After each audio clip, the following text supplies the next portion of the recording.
Okay, well, judging from this question, I would say y'all probably haven't been together long at all. I would give y'all 6 months tops because you're saying is he gonna break up and should you stay and all that. First off, two things with your best friend, if this is true. Why would you hook up anybody with somebody you've been with? And then the second thing is, it sounds like you really didn't do your homework on this dude because the thing is, if somebody's hooking you up with somebody, it seems like you would ask a lot of questions. Who has this person been with? Anybody I know that they've been with? It seems like those are the type of things that you would ask, especially with you being a woman. I'm a little surprised at that because women usually ask more questions than men do. So that's something to think about. Also, your friend, you say it's not your best friend, you just mentioned friend. So they could be jealous of the relationship with you and your best friend. They could be making this whole thing up. Maybe they're lying, and maybe they're just trying to get you riled up to the point to where you lose your relationship and your best friend. And now they're happy because you lost two of the best things you had in your life. So if you ask the guy, then what is it really gonna solve? I mean, I know that you're writing in, and I'm not saying that your concern is not valid because it is. But the thing is, if you ask him, and let's say it's true, you ask him, and then are you gonna stay? You say, should you stay? If he's not cheating on you, then why would you leave? Or if he's not still messing with this girl, then why would you leave? And the truth is, if they've been keeping that piece of it from you since before y'all got together, he could easily be lying and still messing with this girl while y'all are together. I mean, I hate to put it like that, but I mean, that could really be the case. So you have to decide when you ask, are you going to stay and not nag if you're going to stay? Because if you're going to nag the person for what they've done over and over again, then you may as well leave, in my opinion. You shouldn't even stay in that relationship and make that person suffer and make yourself suffer by keep nagging them about the same thing.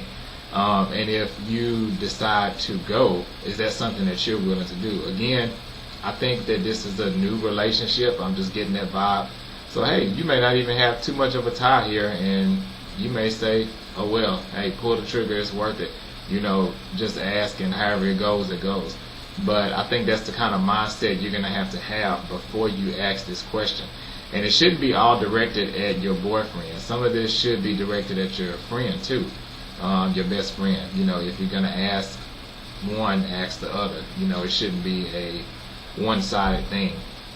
But if you're watching, again, I'll say, make sure you know in your mind what you're willing to do and what you're willing to put up with after you ask this. And hey, y'all made it this long without you finding out. Your friend happened to tell you. It may be true, it may not be true. I would say that's something you should consider as well.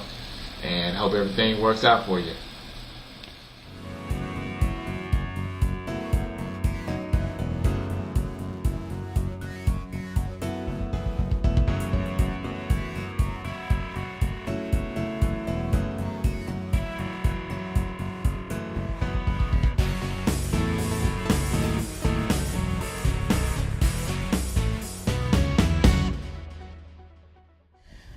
Okay, Marcus, he's not your friend.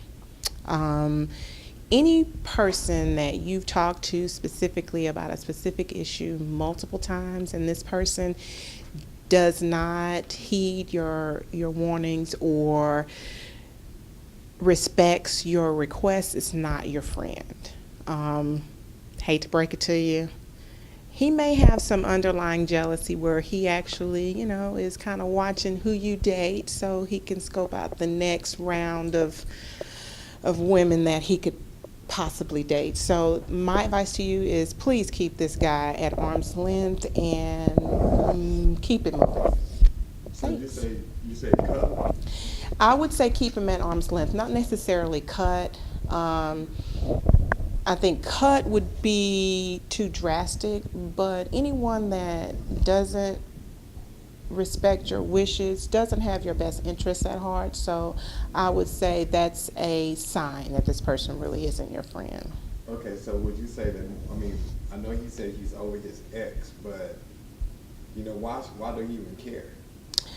I think it's a respect thing. I mean, if you've been in a relationship with someone and have had and shared intimate thoughts and moments with, I don't think that your best friend should intrude on that privacy. And I think he's intruding on that privacy by dating or trying to date the ex. I mean, I understand that he's over the ex, and that's good.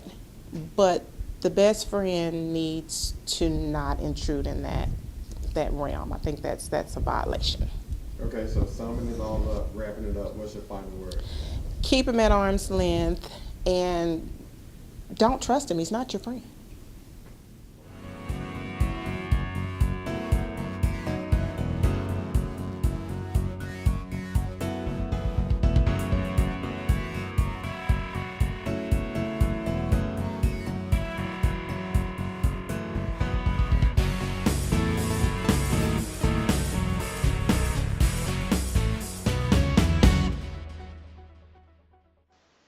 Whoa, whoa, whoa, Jade, please don't let go of your rope. And don't you try to run off to another city unless you have the means to take care of yourself. You have a secure job offer, because you don't want to make the situation worse for yourself. Let me just help you take some stress off. Guess what? You're being manipulated by two of the masters of the game. Yep, mothers and sisters. There is no manipulation in this world like family manipulation. It's hard, it's tough, because it's your family. You love them. So don't beat yourself up about how you feel. It's tough, but it can be overcome. Now your family, they probably think you're obligated to them because your actions are showing them that you think you're obligated to them.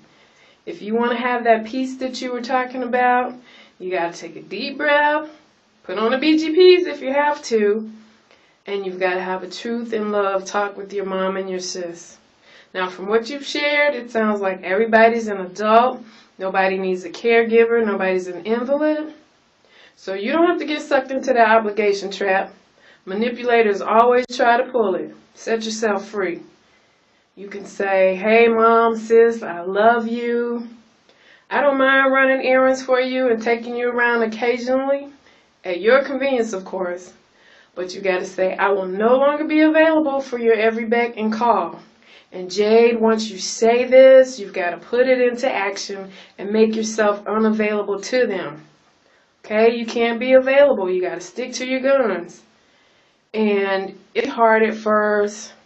And they'd probably be mad at you. They probably will. But they will get over it. Trust me. You don't have to feel bad. Those feelings, they'll go away, because when they see that you're not available and you're serious and you mean it, they can't get a hold of you and make you do whatever they want you to do, they will find other ways to run errands and taxis and whatever, because that's the way it goes. They will find another way, and you will finally have that peace. In your case, it's okay to say no. It's healthy to say no. Jade, say no. N-O, okay? That's the truth. Wish you the best.